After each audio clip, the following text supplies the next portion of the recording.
I don't know why, but compliments from Dan feels so It's so good, huh? It's like it's like your dad's complimenting you. You know, you're like, you're like, not that old. Man. You're like, damn, I feel nice. Like, you almost get butterflies. Yeah. Stop it! Don't do that to me. Over here blushing. Yeah. Woo. Well, they have to be earned with me for sure. Ooh, it's hot in here. So, what's your favorite part about plumbing then? The troubleshooting aspect, really. I mean, it's problem solving for sure. It really, I mean, I spent most time of my life in kitchens, so I relate most things back to that. So preparation, recreating something over and over again, and what do I have to do to make myself ready to do that?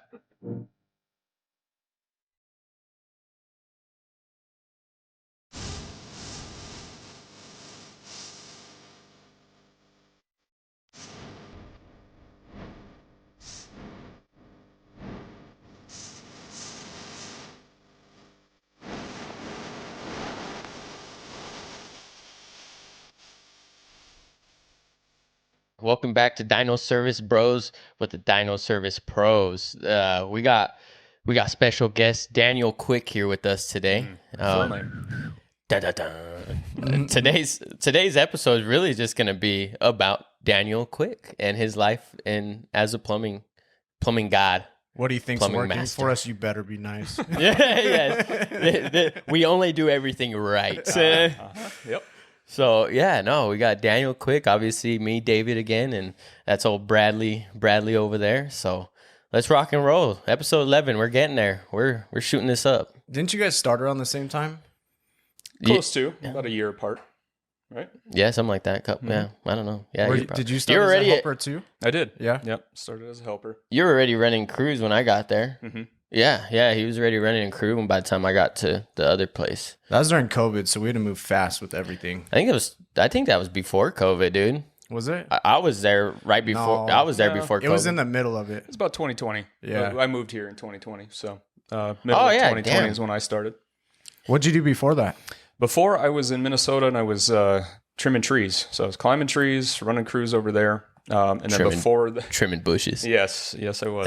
And then now he's a pipe layer. Yes, sir. It all lines up. It all culminates into this. It all kind of worked into it. So I was doing tree work in Minnesota. I was climbing trees, doing crazy stuff that I probably shouldn't have been doing with a young family. And then before then, I spent about 15 years in the restaurant business. Yeah, so, I was gonna give you shit if you didn't bring that up. He always does not, like he doesn't talk about it. Yeah. He doesn't talk about he made He's it. Actually, it's a little PTSD. Yeah, you know? Is it a little bit? Turn and burn. Pots flying. It explains why he is the way he is. Yeah. Well, my wife and daughter were out camping, and The Bear just came out with a new season. And my wife and I have been watching that, and I told her I was going to probably start the new season. She's like, "Don't do that." when I watch that, it gets my blood pressure up, and I start shaking a little bit, because it's a little too real for that. Is world. it? I love that show. He's like, "Where's my cigarettes at?" It's intense. I'm like, really is. Man, I don't think I could ever work in a restaurant. It's incredibly accurate too. It's like really close to it. What's it called? Bear? It's called The Bear. Yeah. Yeah, and it's Never heard of it. Yeah, it's made by an actual chef in Chicago. And so he produces it and he puts all his knowledge into it. And so when they go into exactly what's happening in a kitchen, it's very accurate. And it gets really... It's stressful. It really is. Yeah, I know what he's talking about. I sit there and watch it. I'm like, why am I watching this? Mm-hmm. But it's good. The actors are good. The actor was from... Oh, man, what was that show? It was about like a crazy drunk guy and their family. Shameless. Shameless. Yeah. Yeah. It's one of the kids from Shameless. Oh, that's cool. Cool. It's way cool. I'll have to go home and watch it now. Yeah. Then you can understand Dan better. Yeah, I can understand his life. This is why Dan appreciates me, because I get him. Shut up. Shut up. Why he hates you. No, spending too much time with David has made me spend a lot of time with David. BS. You know what? Because I hear he's sad when I'm not around, but when David shows up, he's happy. Yeah. See what I do for people? It's one of those things. It's like distance makes the heart grow fonder a little bit. It's true, because I haven't seen you in 2 weeks, and I'm like, where's David? Where's he been? That's right, dog. Miss me. It's too quiet in the truck when you're not around, Yeah, it's too quiet anywhere when he's not around. True. Very true. I don't know. Shut up. That's all right. Works for this. That's why this is so easy, because you just talk. I need a therapist. Can we talk about me for a second? I'm really going through let's make it, an episode about you. Not me.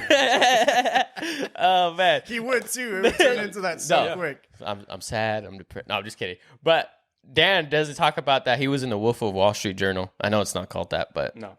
I like it like that better. But he was in the Wall Street Journal. You were?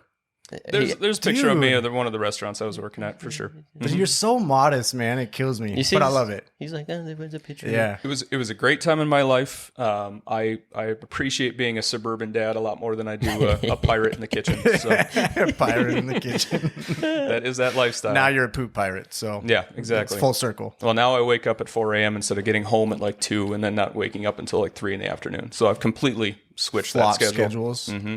So I like how'd it a you lot more. become a tree cutter, an arborist? Well, That is such a vast difference. it really is. I'm gonna It go really cut is. trees now. Tired of cutting meat. I'm gonna go cut a tree. Like, I found I was always going to be in restaurants for my entire life. My dad was in the business. He was in management and more of the corporate side of things, and I always bucked that trend for whatever reason. So I got into the kitchen. I went to culinary school. I learned how to cook and not just sell product, And so I was big into that. I always thought I was going to do that. And then I met my wife, and it was kind of that ultimatum of, hey, we can do this forever. We can open a restaurant. We can live in Minneapolis and live this lifestyle, or we can have a family, but we can't have a family if you're going to be doing this. Just the hours didn't match up. She was a school teacher. She was, day schedule. I was on nights. We kind of just passed each Missed other. each other, yeah. And so as soon as she said that to me, the light bulb went off in my head, and I just was like, okay. And next day I went in, I said, Chef, I'm done. I'll give you about a month, and then I'll train my replacement, and I'm gone. And so, Do you miss it? in a way, I do. Yeah. In a way, I do. I don't. It's not quite as stressful with this kind of work, but it gets close to there. It took me a long time to learn how to relax, and so anxiety just goes crazy. And so it took me a long time to not have that always heightened, always on kind of a thing. So, but after that, it was more or less just kind of chasing down passions and then trying to turn that into a job.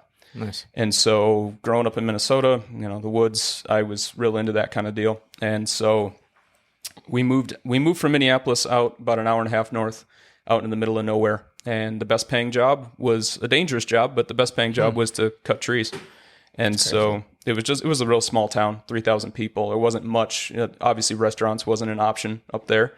And so, I got hooked into a crew. I started out as just a laborer pulling brush, and then I really got into it and started learning how to climb, learning how to run the bucket truck, got my CDL, ran crews, cut trees for about 2.5 years or so.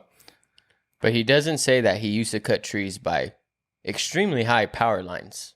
Yeah. That was that his kind of job. tree His cutting. job was Okay. Yeah. tree cutting That's different. away from the power lines. Yeah. So So- we were Because contracted. admittedly, before you're talking about this, I'm like, oh, Dan went to people's houses and No. trimmed their trees. No, like that's the thing. He's too modest. And I'm like, no, like it wasn't just like cutting trees is dangerous, but he cut trees around like high powered lines. Yeah. So was that stress? That sounds stressful. It was one of those jobs I didn't really want to come home and tell my wife about on a daily basis, just because Is that why how you dangerous it was. moved across the country to a place with no trees? that wasn't the idea, but Sagebrush. we followed her parents out here. They moved before us, and her grandparents before them live out here too, and they still live here up in Dameron Valley. So we started traveling out here, and it was just such a nice area, nice climate, and we were in such a remote area with my daughter that it didn't make sense long term. We needed a change. We were going to move somewhere. We just didn't know exactly where, and we came out here for Christmas one time, and it was snowing up in the mountains, and I was playing golf 2 days later. I tell this story all the time. It sounds like a broken record, but that's really what happened. I mean, we had a 5-year plan of potentially moving somewhere, maybe around water in Minnesota, and then we came here, and it was like, no, we're done. 6 months later, we were here. He's like, I could golf every day. Yeah. I'm so Oh, I'm yeah, there. sold. here. Well, we went home, and it was 20 below. I couldn't I'm even done. get. Yeah, that was it. That was over. That's sweet. I mean, love it. someday I'm going to go back, but So then how did you find plumbing?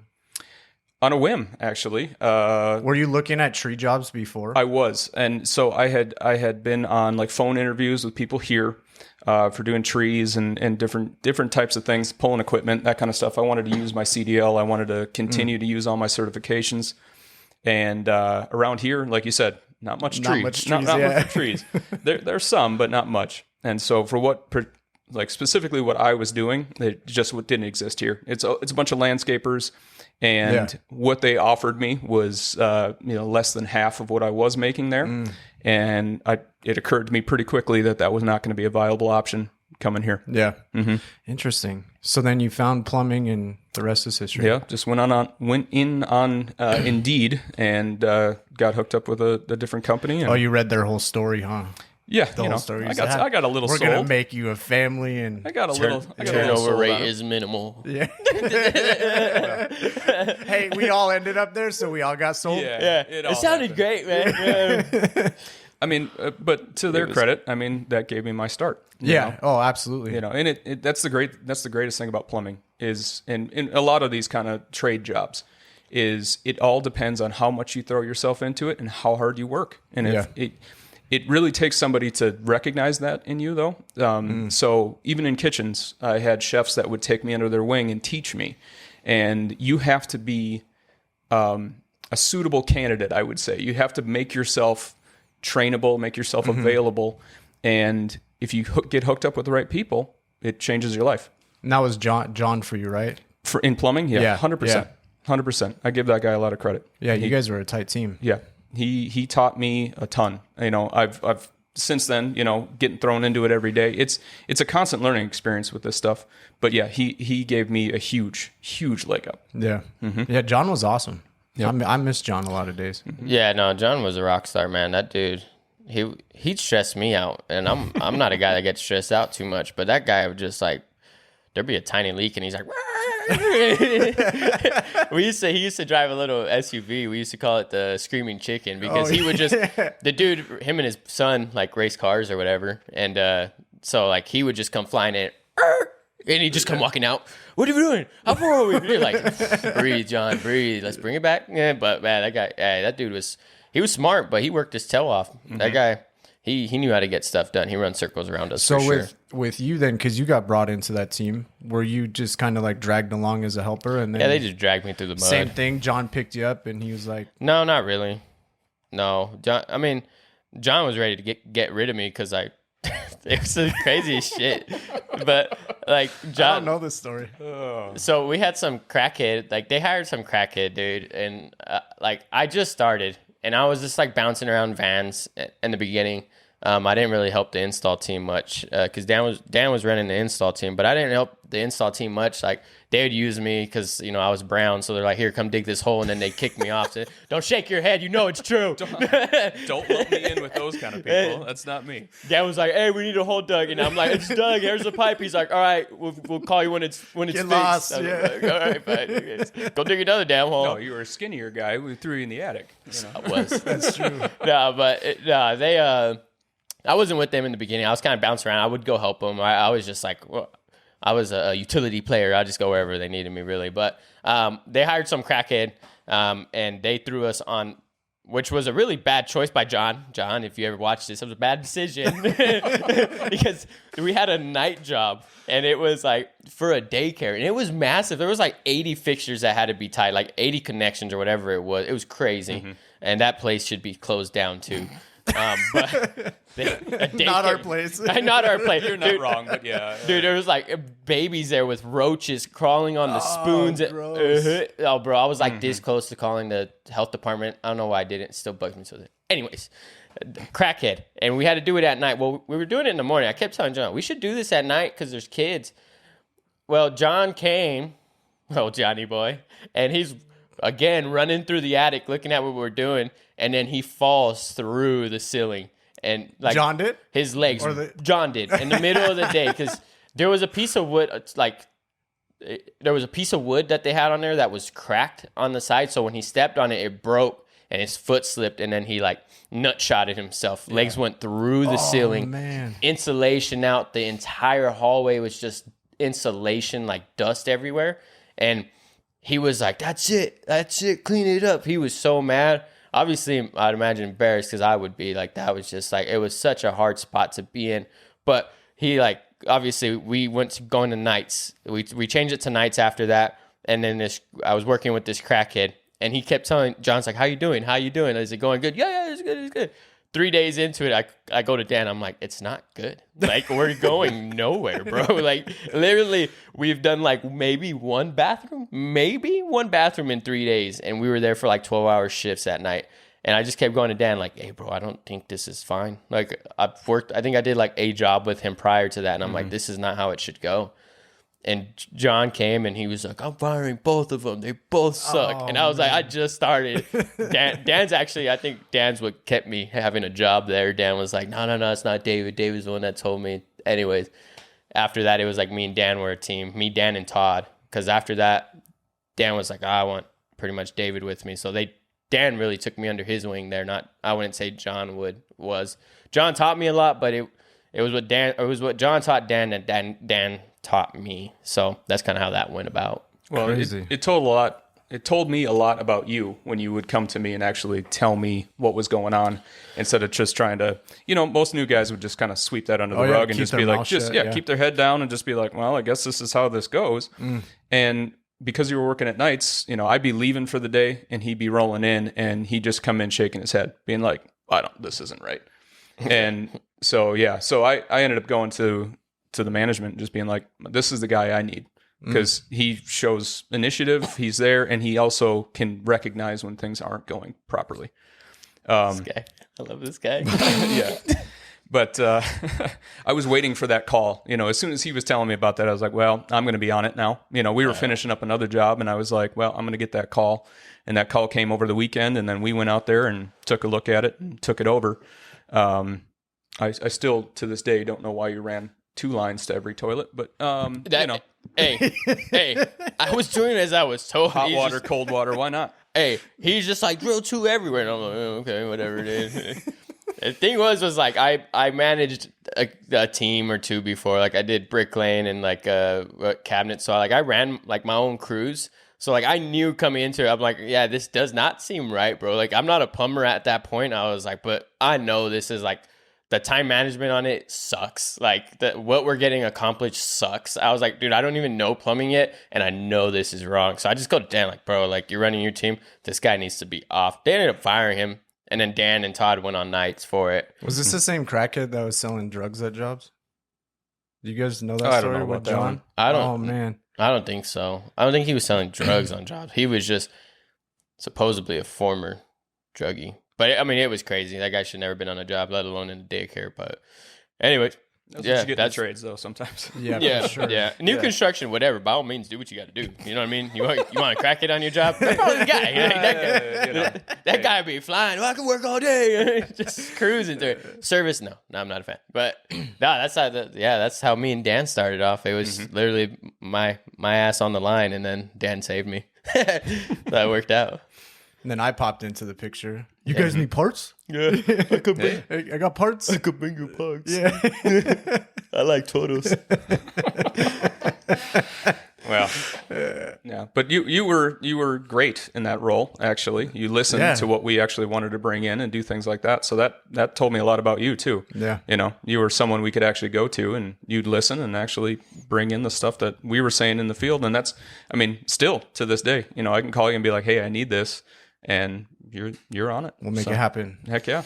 I don't know why, but compliments from Dan feels so it's so good, huh? It's like it's like your dad's complimenting you. You know, you're like, you're like, not that old. Man. You're like, damn, I feel nice. Like, you almost get butterflies. Yeah. Stop it! Don't do that to me. Over here blushing. Yeah. Woo. Well, they have to be earned with me for sure. Woo, it's hot in here. So, what's your favorite part about plumbing then? The troubleshooting aspect, really. I mean, it's problem solving for sure. It really, I mean, I spent most time of my life in kitchens, so I relate most things back to that. So preparation, recreating something over and over again, and what do I have to do to make myself ready to do that? And so I approach every house the same way. Plumbing is plumbing. You have to get water somewhere. You got to get water away. That's the basis of it. And then in between, you find the best way to do that. And so it's really nice. I've over the time, I've really tried to hone in on what's the best way to run things, what's the best way to get things going.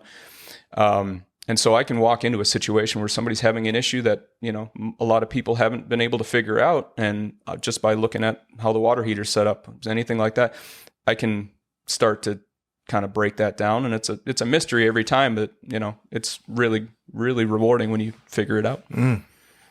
Interesting. You said the same thing on like a few episodes ago. And it really, that's like, I think that's who you have to be to enjoy service plumbing. Yeah. You really have to enjoy problem solving and dealing with people to an extent.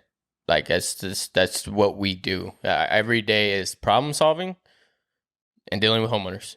Whether they're good or bad, we deal with them. So it's like, if you don't enjoy those, because like, obviously like he didn't hear that story, but he had the same story. I was like, you know what I mean? Crazy. Yeah. Because that's literally that's how you have to be in this trade to really enjoy it to an extent, enough to work here. So it is a lot of troubleshooting, but it's fun if you're hands-on and you like breaking things apart. Like any trade's really for you. Like HVAC same way, plumbing same way. So it's fun. You gotta be smart. You gotta be smart, or you're wasting your time. So, but yeah. Dan's got a cool story with us. Do you? He just showed up one day. Oh, we weren't even ready. He just showed up. Yeah, it's true. It's true. I was like, you called me like, hey, Dan's working for us now. Yeah, I did. I was We're like month 1 in, huh? yeah. Dan was just like, I was on a repipe. It was actually our first repipe here, and Dan we always knew Dan was going to come over at some point. It was just like timing to make sure it was right for him in that sense and right for us.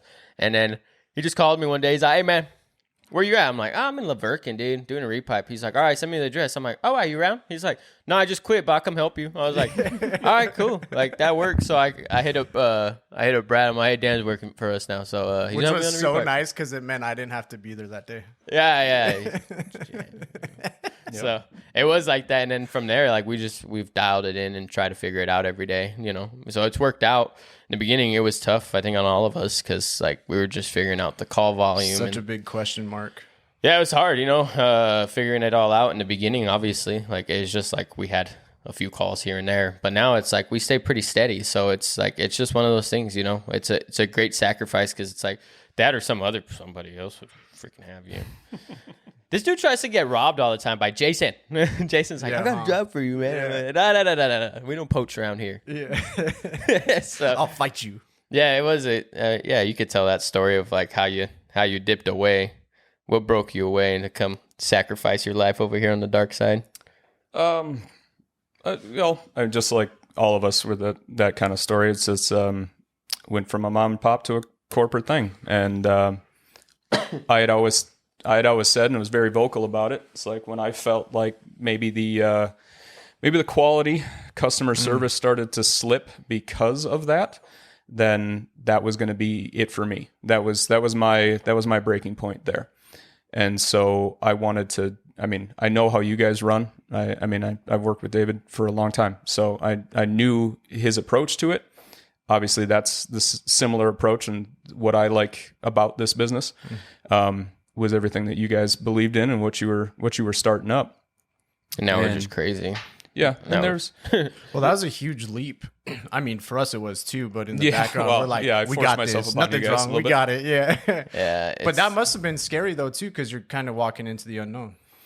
It was, but I have belief in you guys. I know what it is that you guys are building here and where it's going to go.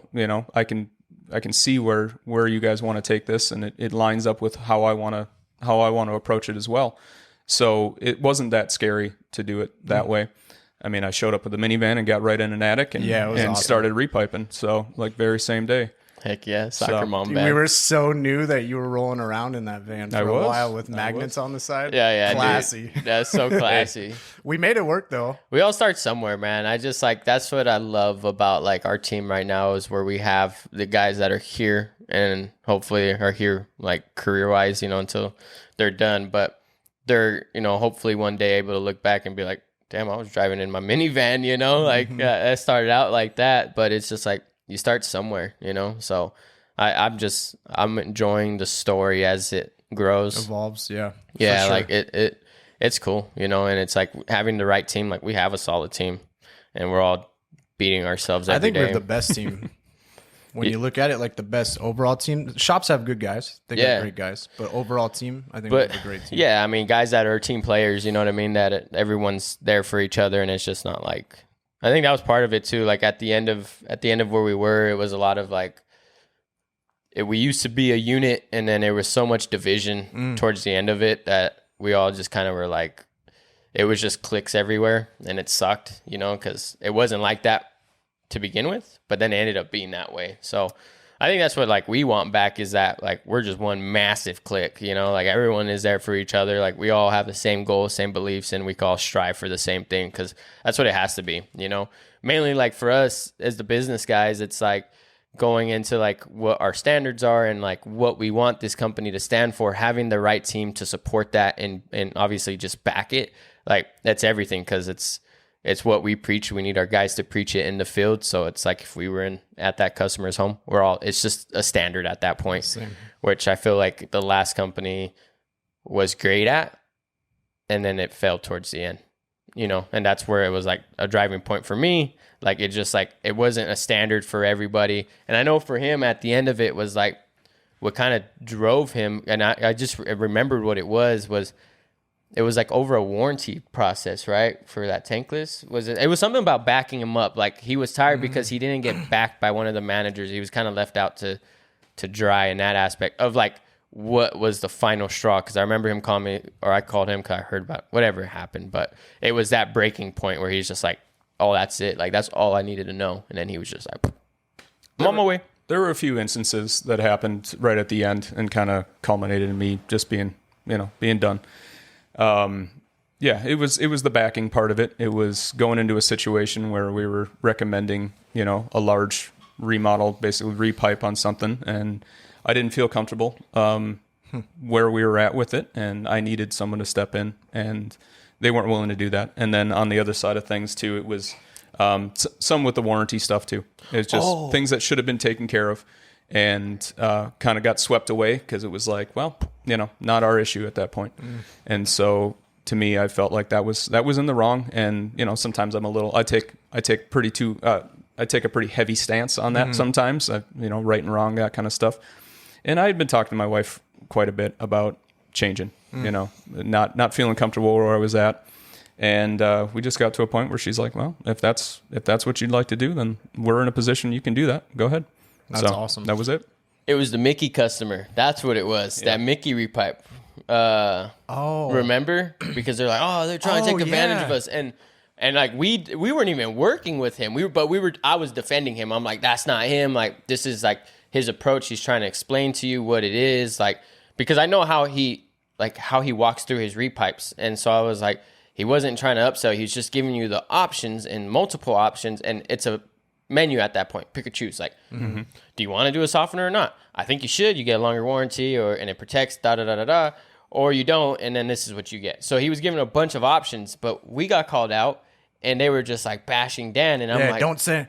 Do you know that Dan guy? Don't send Dan. I'm like, I'm gonna send him. Yeah. You don't know Dan like I do. And we ended up sending him. And Mickey's a close friend of mine too. Yeah. So I mean, it took some massaging, but it was that like, hey, trust me, it's you massaging, bro. The that relationship. Kind of y'all crazy. But she was like, don't send Dan. I'm like, well, Dan just started working for us, and I think you're confused a little bit because I know Dan, and I know that's not Dan. Yeah, I know that's a company thing, not a Dan thing. And that's why I called him. I was like, dude, like this is what happened. I defended you, and I don't even work with you anymore. But like I was defending him the whole time, and like so I told him, I'm like, dude, you need to get your like. As much as we wanted, like maybe get your guy, like your management team out there to come support you, and that never happened for him. But that was like, that one was crazy. And now Dan goes to Mickey's house, and it's all good. Yeah, it's all great. Yeah. Who's Dan? Don't even remember those days. Oh, that was a good memory. Yeah. Good catch.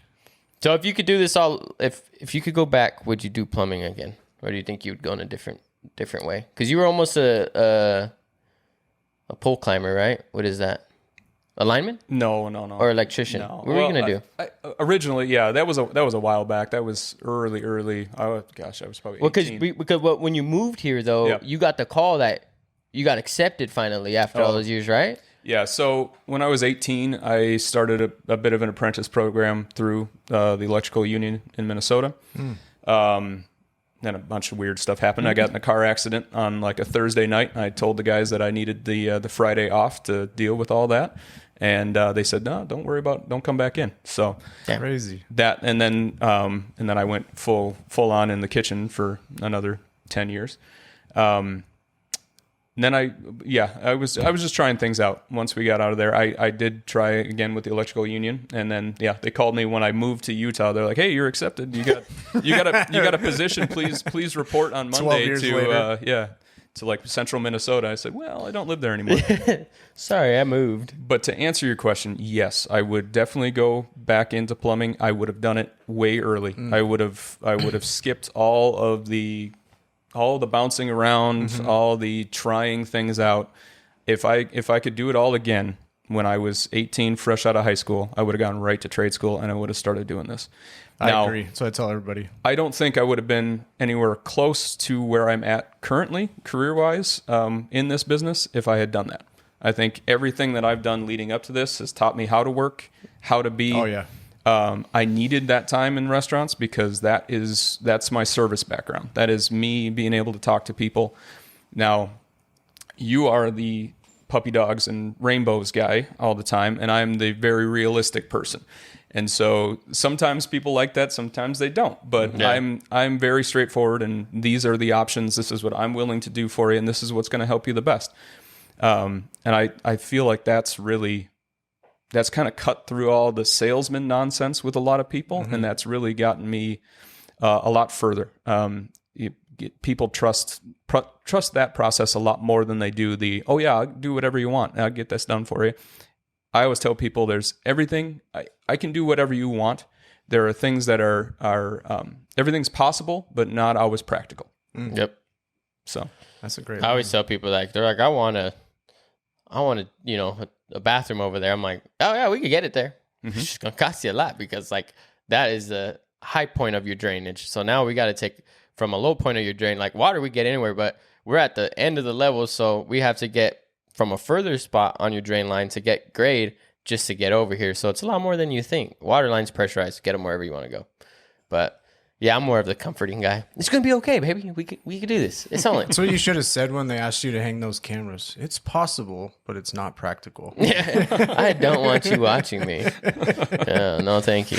Yeah. Well, I don't mind most of the times because I try to do things the best of my ability and take care of people. And we're there to do a job. So whether you're watching or not, we're there to do the work. Yeah, I work the same way. Yeah, it's just that weirdness though. Like that's the thing. Is like I'm gonna work whether you're here. I'm gonna work the same whether you're here or not. I mean, if you're not here, I may be bumping, some Kendrick or something, and it'd be a little bit more spicy in the room. But the job's gonna get done the same way. So, but it's like those eyes. I'm just like all I think about is they're staring at their house or in their wherever they're at and just watching you. Oh, left the light on. Hey, bud. You left the light on. Oh, dude, I know. I'll be back. Like, I don't know. I get frustrated. You also get those customers that you're changing out a water heater in a garage, and they sit on a lawn chair and sit there and talk to you the whole time, and that's great. I love that. Some of them are really cool though, because they're like, hey, like I don't know, this is just interesting to me. Like I'm sorry, like charge me more if you want to, but I just want to see. Like I've never changed one, so I want to see. And they're like some of like the coolest people. I'm like. If it's just me alone, I'm like, no, I'd rather you because then I'm just sitting here by myself. Yeah. So I'm like, chat with me, So I'm for it. I love those customers, and by the end of it, I'm like, hey, next time you might be able to do this now that I've trained you through the whole process, and I'm a complete over explainer most of the time because I've been training. I've trained chefs. I've trained, plumbing techs. I've trained tree climbers. And so, sometimes they make a mistake by saying, hey, I'm going to sit here and watch and learn. I'm like, okay, well, you're going to get a lot of information today. Hope you're ready for it. I love it. Yep. So school, you're in school. You're almost done with school. Yeah. Right? Yeah. I think we're both done with I'm done with the residential side of things. And now I'm just going back to get full commercial journeyman license. Yeah. But you're a little bit further because you have a degree. No, he'll be further because to get his master's. So correct. Because he went to college, which I think is stupid. It's good for you, but it's like a stupid process because it's like, well, you're not learning about plumbing. and just going to college. But anyways, he could get his master's license a year sooner. A year earlier, yep. Yeah, just because he went to college, and it's like, well, he didn't learn plumbing in college, but okay. Yes, but it cost me a lot, so I have to get something out of it. Yeah. He's like, I'm still paying So for the college it. kids listening that think you can't do anything with your degree, become a plumber. Or just skip all that nonsense and just become a plumber. For sure. It's a much better idea. Yeah. But there's a lot of college kids out there that don't. They got their degree and they're working at like Starbucks or McDonald's or I'd something. say the majority of them. Yeah. Especially if it's a liberal arts degree. Is that what you got? No, I have a Associates of Applied Sciences. That's what I've got. What does that even mean? Exactly. That's college, bro. Welcome to college. None of it makes sense. It means I know how to make all the mother sauces and put together some, French dishes. And that's about all I can do. Culinary. That's a culinary degree? Yeah. Applied sciences? Yep. And they'll give It you. sounds so Wait, fancy. wait. No, it doesn't. Wait, for that, you'll get your master's a year sooner because you went to fucking culinary school? Dude, Indeed. I hate America. No, I'm just kidding. I went to a very expensive culinary. I should have went to, I don't know. I should have went and did something like that. No. That's crazy. You're so much better off. Off of culinary You're in your mid-20s, school? man. In my mid-20s, I was in crippling debt and working in kitchens. Amen. No way to pay that back. Well, now I'm in crippling debt, so Yeah. there's that. It's okay. It'll be good. Oh, man. Dude, well, we still got some time. I want to know, well, the people need to know, what's your biggest advice for homeowners? We've done episodes on like tips and tricks and stuff, but as a plumber in the field, right, my stories are going to be a little bit different from you. What is your biggest tips and tricks you could give to a normal homeowner on what you're seeing, at least in southern Utah? I mean, most of it, goes with hand in hand with majority of the states, but here specifically, what some tips you got for people? People need to be aware of their water more than they are. Most people don't think about it till it's an issue. I'm not telling people to stay up at night worrying about their pipes and their plumbing, but at the same time, there's a few things that people can check on a regular basis that we check every time we go out to a house, but by the time we're there, it's too late. And so, especially like we get called out on water heater flushes and things like that. Nobody calls for a water heater flush when it's been done every year religiously all the way through. We get called out 7-8 years in and the thing starts, They're trying to save it. Yeah, they're trying to save it at that point. Damage has been done. And so there's a few things.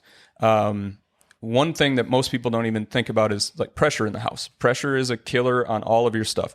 So if you go to Home Depot for $10, you can get a pressure gauge and put it on your hose bib. Check it once a month. It sounds crazy, but that'll catch those problems. If you start doing that, I do it at my own house, and I caught it. I had a pressure regulator fail, and my dishwasher actually backed up a little bit, got some water on the floor, and I'm like, that's pretty odd. I don't understand why that was happening. I go and check my pressure. I'm at like 95. And so immediately I run out and change mine out. Now that's the beauty of being a plumber is I can fix that stuff immediately. But that's a huge thing. Water heater maintenance, 100%. Like if you don't want to spend, a couple grand every 6 years, make sure you flush that thing out. Learn a little bit about them, how to turn it off. How to turn it off, how to turn your house off. There's so many times we go to houses. That's crazy. So many people don't think about it, and they get one inspection report when they buy that house, and the guy, takes a picture of it. Here it is. And then they file that away somewhere and they never think about it again. They go out of town for weeks at a time and they don't turn the water off, that kind of stuff. So there's some stuff as a homeowner, just basic, how to turn it off, how to check on things, pressure, and then 100% softener. 100%. Especially here. Yeah, it just, it's kind of crazy because of how much it has to backwash and everything else, but that's really the only thing that's going to help protect the house. And so having a good working softener on the home, that's made all the difference for us at our house. I put one on, I put a reverse osmosis system in, and those two things alone have changed, how my house operates. I'm over here taking notes. Yeah, well, and then don't get sold into the whole home conditioning systems. If it sounds too good to be true, you don't have to maintenance it, you don't have to worry about it, it'll just do it on its own, that kind of thing. Water's a living, breathing system in your house. It's under constant use. And so it's one of those things that it's not a set it and forget it kind of thing. a softener and being vigilant on your home is how you're going to protect it. What? All right. I also want to know. Good on that, but I know, Good job. I know we got so much time. So I'm like, we were talking about him. I just wanted to just start wrapping things in. What's your worst plumbing story? Grossest, horrible. What's the one that sticks in your head? Mine was, because he was on there too, and I might have hit him with a bucket on that job. It's the same one then. Yeah. Yeah, the cedar one. Oh, dude, horrible. It's the worst. It was the worst. Yeah, we were at it's a motel basically up in Cedar. Yeah, and they had allowed their sewage leak to happen for like 2 months without fixing this thing, and they'd had multiple bids out, multiple people out there, and they never took care of it. And so by the time we got there, it was horrible. And so he was digging on it. I was down in a hole with a jackhammer about 5 feet in the ground, jackhammering out like over poured asphalt. And the owner there, I mean, through neglect and everything else, this was on him basically. And it was one of those times where I think he said something to the effect of, "You're a plumber, you should be used to this." And I was down in a hole 5 feet deep, covered in everything you could think of, and I've got a jackhammer in my hands, and I just paused what I was doing, and I said, "Sir, this is completely out of the normal. This is not what anybody gets used to. This is the worst I've ever seen." This is when I said that was the time I about saw Dan fight someone. Like, he was so mad because he was covered. Pretty calm and collected usually. Yeah. But I literally put the jackhammer down, and I said, "Sir, you tell me how to do my job one more time, and I'm leaving." I would have brought that guy in the hole. Man. Tell me how to do my job one more time. You're coming in this hole with me. Like, oh man, he was complaining about everything: the size of the bucket we were using, the size of equipment we were using, how long it was taking, everything. And this was like the week before Christmas. It was freezing out. We had one new guy with us too, and we were literally bucket brigading, human waste out of this hole. And bucket needles. brigading. Oh yeah, there was needles drug in there, paraphernalia, and all sorts of things. Condoms, anything you would see in a no-tell motel basically was coming through that system, and they wouldn't turn the water off either. So we're down there, we're cutting that pipe, and it's a live pipe. Oh, just see turds float up, and I'm grinding someone up. flushes, it's coming out.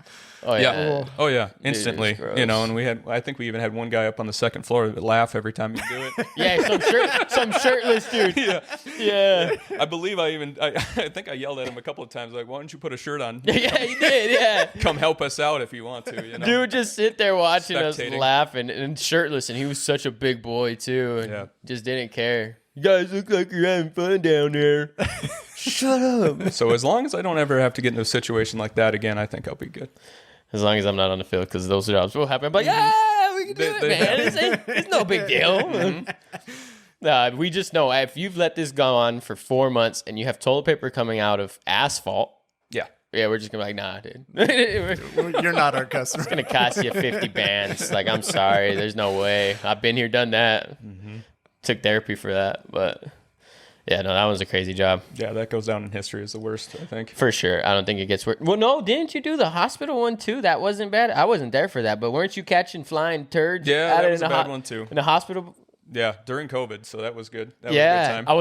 I wasn't even at that company when that happened. Yeah, they were renovating at the hospital and cutting out all the drainage and putting it. And I was pretty brand new too, pretty darn green at that point as well. And yeah, that was tough as well. Things were just coming down at random times. You'd open up a pipe and they all of a sudden, you hear a noise and so get the bucket. Oh, dude, I couldn't imagine. Sanitary conditions, yeah. No, hard pass. That sounds miserable. Yeah. So that. Residential is always fine. It's not that bad. It's not that bad. Yeah, you could kick someone out of their house for a day. Like, hey, buddy, I'm sorry, but you got to stop using it for now. So what's up? You got some questions for him? What's a deep thought? What's your favorite thing to do in plumbing? Like between repipes, water heaters, softeners, what's your favorite thing to work on? I think repipes for sure. I like seeing that process all the way through.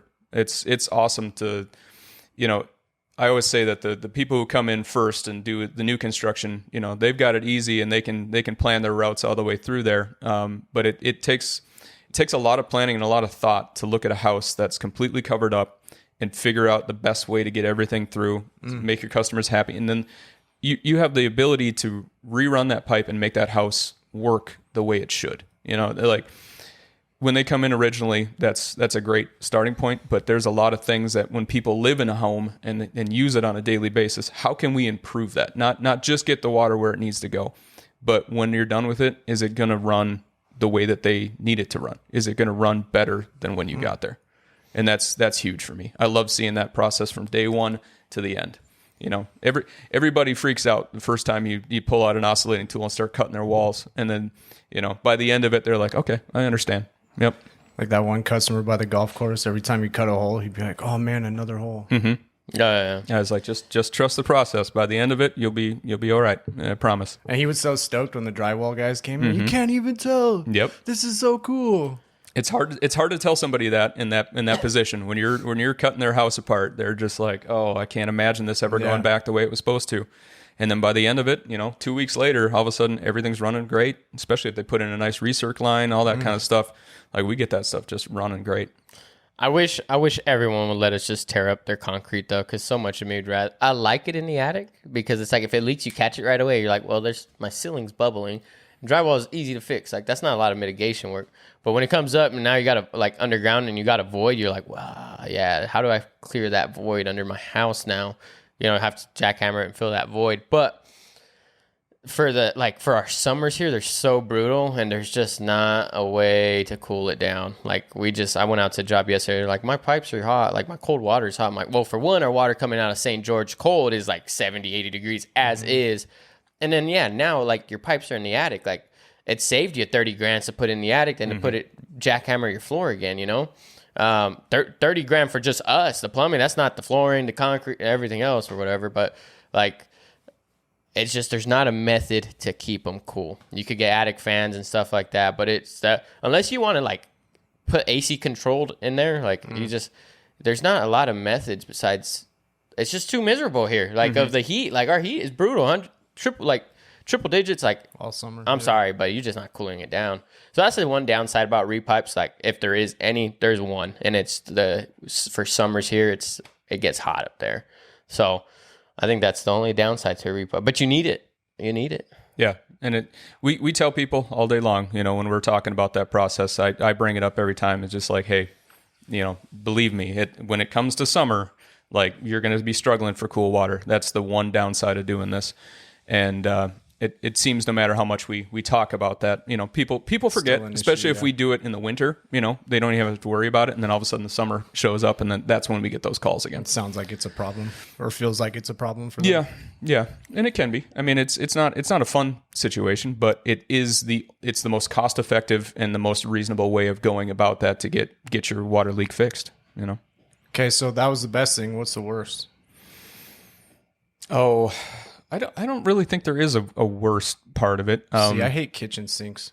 I don't know why. Islands. Oh, island sinks? Islands, yeah. No, general service work is, I like it. It's figuring it out, trying to get it to work. Another thing that I really love is tankless water heaters. I love that process. We take them from, if they got one bad tank or two, my favorite is the two bad tanks. Your gas is already there, you're ready to go. You put that on the wall and it runs better than the two tanks they ever had. And it's a great solution for people as long as they have the infrastructure there. I mean, again, it's one of those things. It's like everything's possible, but what's practical? But when you get in that situation and you put that on the wall and it looks great, it runs great. I've never had anybody, regret the decision to go with tankless if it makes sense for them. How long does the tankless last? Oh, stainless steel heat exchangers with proper maintenance, you're going to get 20, 25 years out of that thing. Crazy. Pretty much that seems trouble-free. Like that would be a no-brainer. Because like water heater prices in general are rising, right? Yeah. You spend $2,000 to $3,000 on a new water heater that you're going to have to replace in 6 years. Yep. Yeah.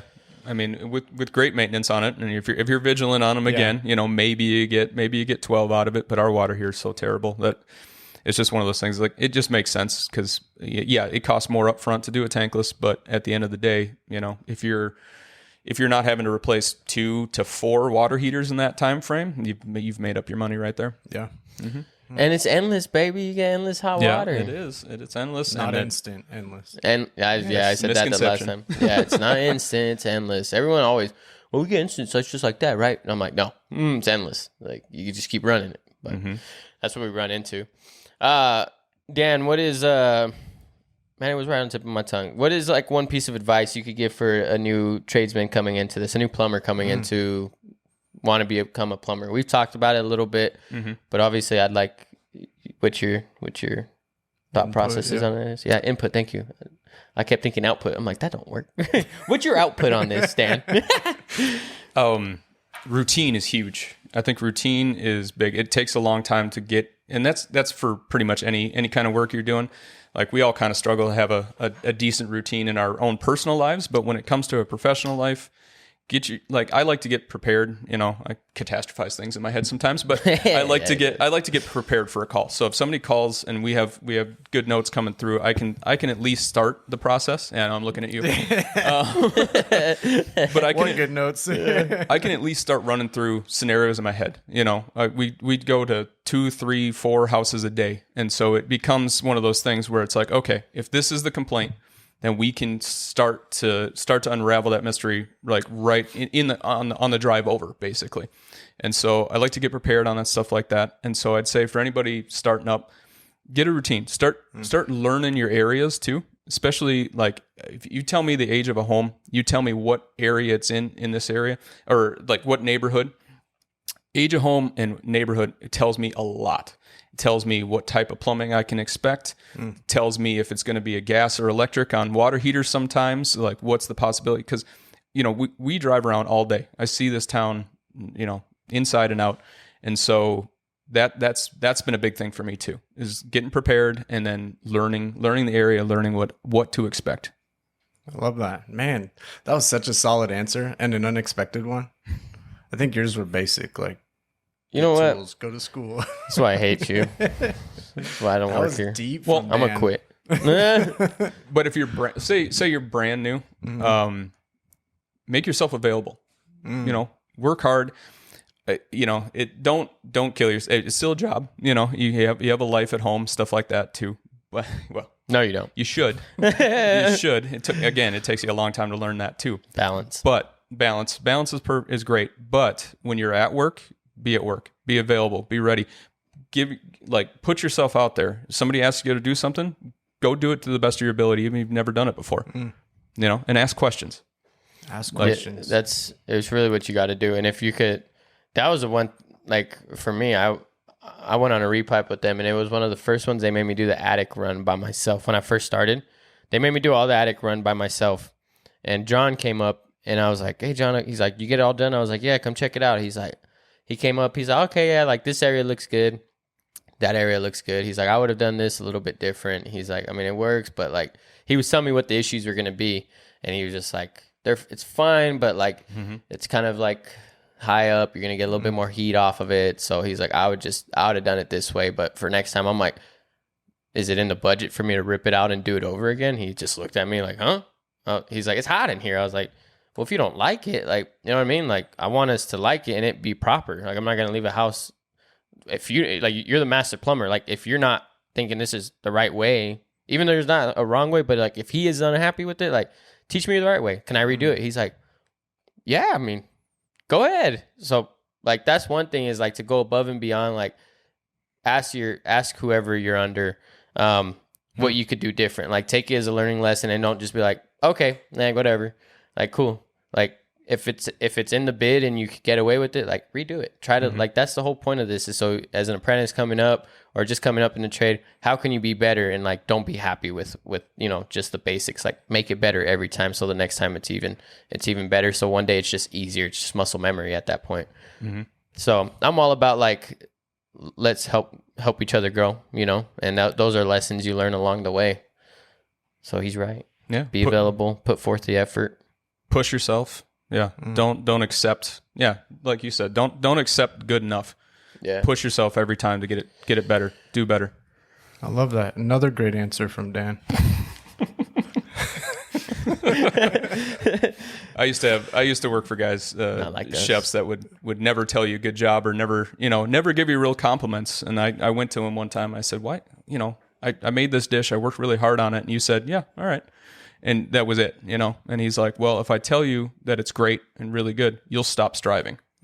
Like if I tell you something's great, or you did you were perfect on that one, that's where your journey ends. You will stay at that level and you will plateau, and that'll be the end of it. Interesting. Is that why this you guy never got say good job? No. I'm just rude. cold. No, I'm just cold hearted. No, just kidding. Hey, that's smart though. No, I like that. Yeah, no, because I'm the one that always says good job. But I used to be like that. I try to remember to be like that, but I think the stress gets to me day to day that I just forget. Like I'm just like, all right, like thanks guys, and then about my day, because there's like just so much going on up in here. Like it's just a circus, you know. The monkey's just like just clapping in it, like I just can't even think. I'm like, Dan's telling me, I'm like, cool, bro, appreciate you, and I'm out. Like I'm just like on to the next thing I gotta take care of. But no, it is like my grandfather was the same way. My grandfather used to always tell me, like, I'm like, why don't you ever say thank you? Like, good job. He's like, because a monkey could do your job, you know? And I was just like, damn, like that's harsh, dude. But like I grew up like that, where it was like all my bosses never give compliments, you know what I mean? It's one of those things. But Dan was sad because I was telling him one thing. That's why I brought it up. I was always like, love you, bye. And he was like, why don't you say love you, bye no more? I was like, my bad. I'll get back to it.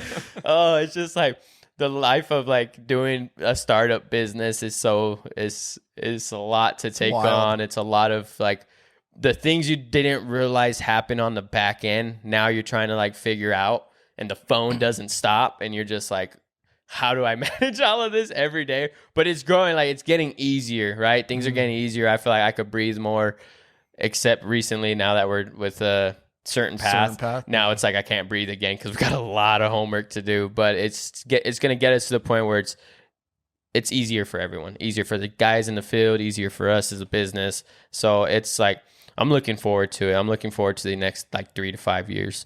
So I think we got a lot of growth coming. We almost did $1 million our first year, so we got so much growth coming our way. If I think that's like to our team, to be able to almost push $1 million in like revenue our first year is insane. Like everyone we talk to in certain path, they're like first year, like dude, no way. Like they're lucky most of those people are like, we're lucky if we saw 300,000 our first year, like that was a good year. But that goes to show like our team and like the process is like we have so much to fix, but it's going to get there. But already in our first year, we've done so much. We've learned so much. So I'm looking forward to the next 5 years, and hopefully Dan doesn't move back to Minnesota just quite yet, Yeah, you got a good 15 out of me, I think. Yeah, let's go, baby. Yes. Well, you got anything else? Hey, that was recorded, just so. Yeah. This counts, I'm right? holding that, yeah. Sign the paper. Well, I go back in a month. I might not come back. Yeah. We'll come get you. Yeah, we'll come get no you. kidding. You're all invited. You got anything else you want to add? No, man, I'm excited for what's to come here. I think we've got a great foundation, and I'm excited about this.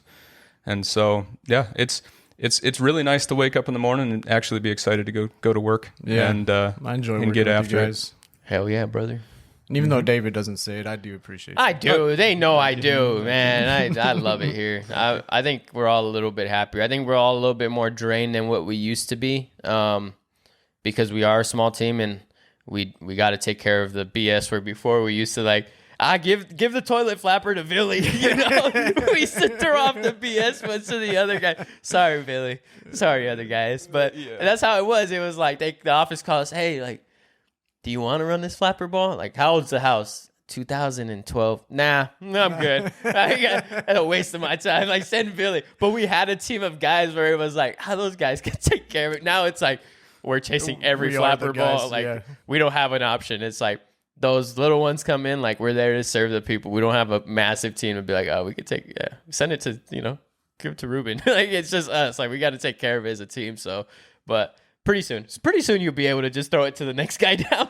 You start to realize too when you keep going to those calls too. It's like there's not a bad call, and everything's an opportunity to at least talk to people about everything in their house. Build relationships, because one day it will be bad, and they'll remember you for being me.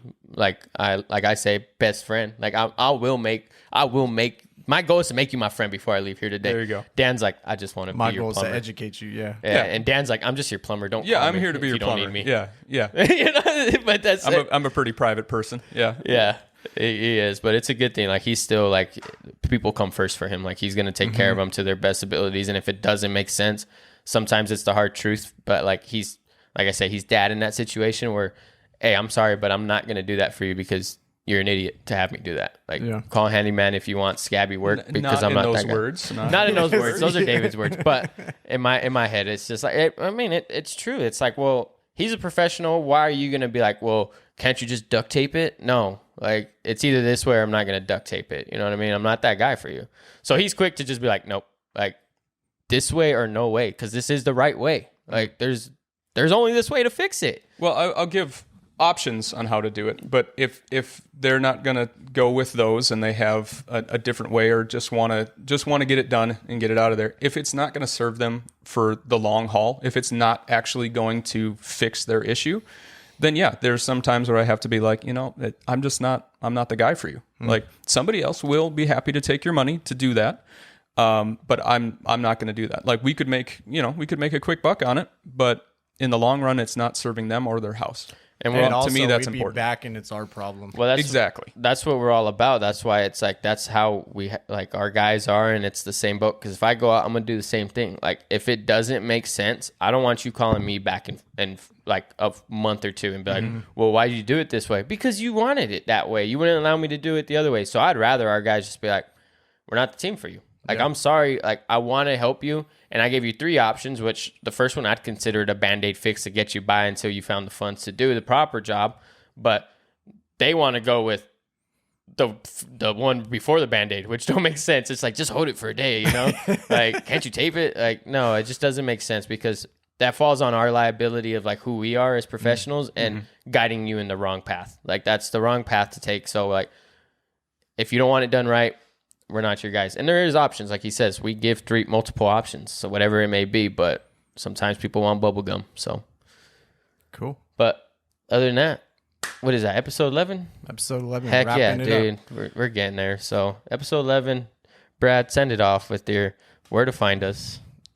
Social media at dinoservicepros.com, www.dinoservicepros.com, or call us at 435-236-4568. Yes, sir. And then that's Daniel Quick. If you guys see him, say what's up. Say hi. Thanks for having me, fellas. Yeah, thanks for coming. Love you. Bye.